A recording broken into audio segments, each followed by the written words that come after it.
दोस्तों, हर संत कभी एक सांसारिक व्यक्ति ही होता है। वह संसार से वैसे ही प्रेम करता है, वैसे ही मोह करता है जैसे आज भी हम सब कर रहे हैं। लेकिन जब संसार में ठोकर लगती है या संसार हमें ठुकरा देता है, ऐसी स्थिति में ही किसी व्यक्ति के जीवन में क्रांति घटित होती है।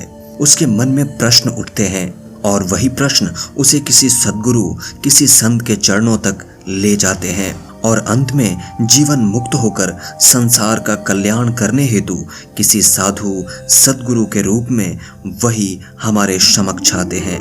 इन संतों का जीवन यकीनन रहस्यों से भरा होता है, जिसे वो यूं तो बताना पसंद नहीं करते, लेकिन कभी कभी अपने शिष्यों या साधकों को सही मार्ग दिखाने के लिए या उन्हें प्रेरित करने के लिए ऐसे संत अपने जीवन के विषय में बताते हैं जो अकल्पनीय और अविश्वसनीय होता है।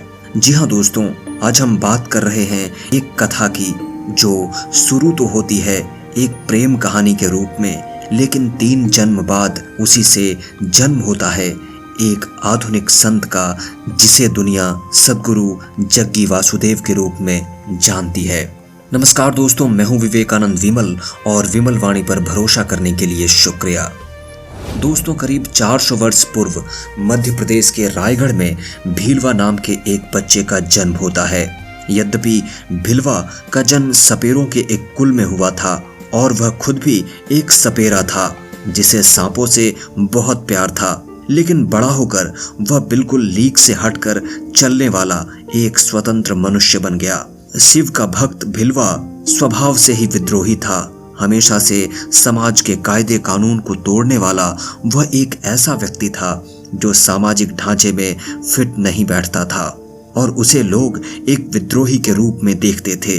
उसने कई विद्रोहपूर्ण कार्य किए। उसमें से एक यह था कि उस समय में प्रचलित कड़े जाति भेद के नियमों की उसने परवाह नहीं की और एक उच्च वर्ग की लड़की जिसका नाम सांभवी था, उससे प्रेम कर बैठा।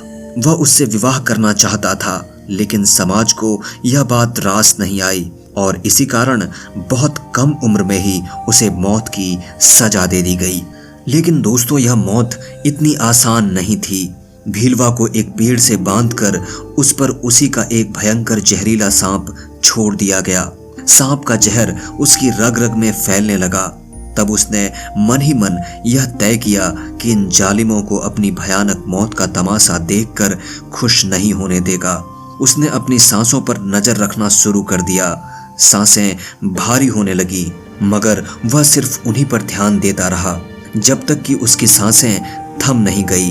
दोस्तों, उसने पूरी जागरूकता से शरीर छोड़ा। उसने अपने जीवन में कभी कोई आध्यात्मिक साधना नहीं की थी, लेकिन अपने अंतिम समय में उसने जिस तरह से अपनी सांसों पर अपना ध्यान केंद्रित किया और पूरी जागरूकता में उसने अपना शरीर छोड़ा, मानो वह कोई सिद्ध योगी हो। दोस्तों, यही वह जन्म और जीवन काल था जहां से आज के आधुनिक सद्गुरु जग्गी वासुदेव बनने की शुरुआत होती है। दोस्तों, इस कहानी से पता चलता है कि वर्तमान जन्म में सद्गुरु को बचपन से ही सांपों से इतना लगाव क्यों रहा है। सद्गुरु यह भी कहते हैं कि सांभवी ने वर्तमान जीवन में उनके शिष्य भारती के रूप में जन्म लिया है। दोस्तों, पिछले जन्म में पूरी जागरूकता और पूरे होशो हवास में सांस पर ध्यान देते हुए भीलवा का शरीर छोड़ना उसको अगले जन्म में अध्यात्म की गहरी खोज करने वाले इंसान के रूप में वापस ले आई। अब इस जन्म में भीलवा का जन्म एक तेलुगु परिवार में हुआ और कठिन साधनाएं करने के कारण एक शिवयोगी के रूप में जाना जाने लगा। उसका जीवन बहुत ही तकलीफदेह और दिल दहलाने वाले तप का जीवन था। शिव योगी ने कठोर तप से योग में असाधारण दक्षता हासिल कर ली, लेकिन पूर्ण मुक्ति या योग के आखिरी आयाम तक पहुंचना अभी बाकी था और इसके लिए जरूरत थी एक सिद्ध गुरु की। दोस्तों, एक दिन शिव योगी पर्वत पर ध्यान में बैठे थे। तभी एक घुमक्कड़ साधु उनके पास आकर रुके। वह कोयम्बटूर की दक्षिणी पहाड़ी पर रहने वाले महान संत श्री पलनी स्वामी थे। पलनी स्वामी ने तुरंत इस शिवयोगी की आध्यात्मिकता के शिखर को पाने की चाहत और तड़प को पहचान लिया। इस स्थिति में शिवयोगी को किसी गुरु के मदद की जरूरत थी, लेकिन वह शिवयोगी बहुत स्वाभिमानी शिव भक्त था। पलनी स्वामी जानते थे कि उन्हें साक्षात शिव के अलावा उनकी साधना में किसी दूसरे का हस्तक्षेप स्वीकार नहीं होगा। इसलिए करुणावश पलनी स्वामी आदि योगी यानी शिव के रूप में उनके सामने प्रकट हुए। शिव योगी ने स्वयं को उन्हें समर्पित कर दिया। पलनी स्वामी ने अपनी छड़ी उठाई और शिव योगी के माथे से छू दिया। शिव योगी क्षण भर में ही उस अवस्था को प्राप्त हो गए जिसे वह आजीवन तलाशते रहे थे। उनके अंतर में पूर्ण सूर्य का उदय हुआ। वह आत्मज्ञान को प्राप्त हो गए। दोस्तों, इसके बाद गुरु यानी पलनी स्वामी चुपचाप अपने रास्ते चले गए। पलनी स्वामी की छड़ी के स्पर्श ने उन्हें सदा के लिए मुक्त कर दिया, पर इस घटना ने एक अजीब तरीके से उन्हें एक बंधन में डाल दिया। पलनी स्वामी ने शिव योगी को ध्यान लिंग के निर्माण के लिए उपयुक्त व्यक्ति के रूप में चुन लिया था। जब पलनी स्वामी ने शिव योगी यानी सदगुरु के माथे पर वह छड़ी रखी तो ध्यान लिंग के निर्माण की पूरी जटिल तकनीक शिव योगी तक हस्तांतरित कर दी थी। दोस्तों, ध्यान लिंग कई योगियों का सपना था, लेकिन शिवयोगी इस जन्म में ध्यान लिंग की स्थापना नहीं कर पाए और 57 साल की उम्र में उन्होंने शरीर त्याग दिया। दोस्तों, 20वीं सदी के शुरुआत में शिवयोगी फिर से इस दुनिया में लौटे। अब वह दक्षिण भारतीय योगी और दिव्यदर्शी सद्गुरु श्री ब्रह्मा थे। दक्षिण भारत के अनेकों आश्रम आज भी इस क्रोधी किंतु आश्चर्यजनक रूप से लोकप्रिय योगी पर लोगों की श्रद्धा हैं। सद्गुरु श्री ब्रह्मा ने ध्यान लिंग की स्थापना की भरसक कोशिश की, लेकिन इस आध्यात्मिक प्रक्रिया को लेकर समाज का विरोध बहुत ज्यादा था। सद्गुरु को यह करने से मना कर दिया गया। गुस्से से भरे सद्गुरु लगातार कई दिनों तक चलते रहे। विभूति, जो उनके समर्पित शिष्य थे, के लिए उनके साथ साथ चलना आसान न था। फिर भी गुरु और शिष्य लगातार चलते हुए कुडप्पा आंध्र प्रदेश पहुंचे। यहाँ वे शिव के मादक रूप वाले सोमेश्वर के छोटे से मंदिर में ठहरे। कुडप्पा के धूल भरे कस्बे के इस छोटे से मंदिर में 6 महीने रहकर गुरु और शिष्य ने आगे के लिए योजना बनाई। उन्होंने 2 दर्जन से अधिक लोगों के भाग्य का फैसला किया कि किन लोगों को किस परिवार में और किसके गर्भ में जन्म लेना है। ध्यान लिंग को पूरा करने की पिछली सभी कोशिशों में बाधाएं सामाजिक विरोध के कारण आई थीं। इसलिए बड़ी सूझबूझ से काम लेते हुए सद्गुरु ने अपने भरोसेमंद शिष्यों को ऐसे परिवारों में भेजने का फैसला किया जहां उनको सबसे ज्यादा विरोध की उम्मीद थी। इसके पीछे मुख्य कारण यह था कि ऐसे में ये परिवार उनकी योजना को विफल करने से हिचकिचाते, फिर भी विरोध तो होना ही था। दोस्तों, इसके बाद सद्गुरु श्री ब्रह्मा वेलिंगिरी पहाड़ों में लौट आए। वहां 7वीं पहाड़ी पर चढ़ गए। यहाँ उन्होंने सभी 7 चक्रों के माध्यम से अपना शरीर त्याग दिया। यह कोई दुर्लभ सिद्ध योगी ही कर सकता है। दोस्तों, इस प्रकार सद्गुरु का यह श्री ब्रह्मा के रूप में तीसरा जन्म भी 42 साल की उम्र में समाप्त हो गया। लेकिन श्री ब्रह्मा ने शरीर त्यागने से पहले यह घोषणा कर दी थी कि वह फिर से वापस लौटकर आएंगे। दोस्तों, सद्गुरु श्री ब्रह्मा ने फिर से इस धरती पर जन्म लिया, जिन्हें आज हम सद्गुरु जग्गी वासुदेव के रूप में जानते हैं। सुशीला और उनके पति वासुदेव के पुत्र जगदीश का जन्म 3 सितंबर 1957 को मैसूर शहर में हुआ। लोग प्यार से उन्हें जग्गी कहकर बुलाने लगे।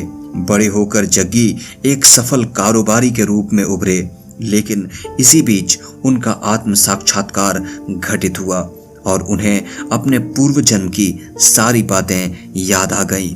25 साल की उम्र में 23 सितंबर 1982 के दिन को याद करते हुए सद्गुरु जग्गी वासुदेव कहते हैं, उस दोपहर को भी मेरे पास बहुत समय नहीं था। एक के बाद एक 2 बिजनेस मीटिंग थे, बीच में थोड़ा समय मिला तो मैं मैसूर की चामुंडी पहाड़ी पर चला गया, जहां मैं अक्सर जाया करता था।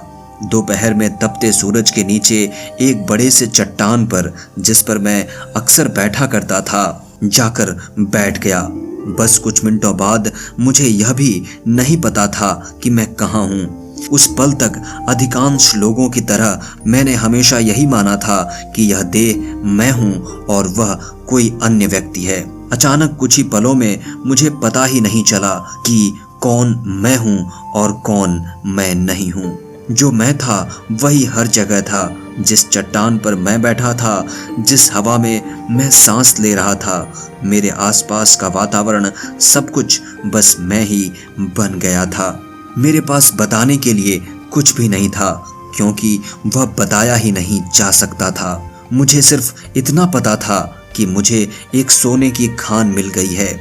मेरे भीतर एक गुमनाम सोने की खान थी, जिसे मैं एक पल के लिए भी खोना नहीं चाहता था। मुझे पता था कि जो हो रहा है वह नीरा पागलपन है, लेकिन मैं एक पल के लिए भी इसे खोना नहीं चाहता था, क्योंकि मेरे अंदर कुछ बहुत ही अद्भुत घटित हो रहा था।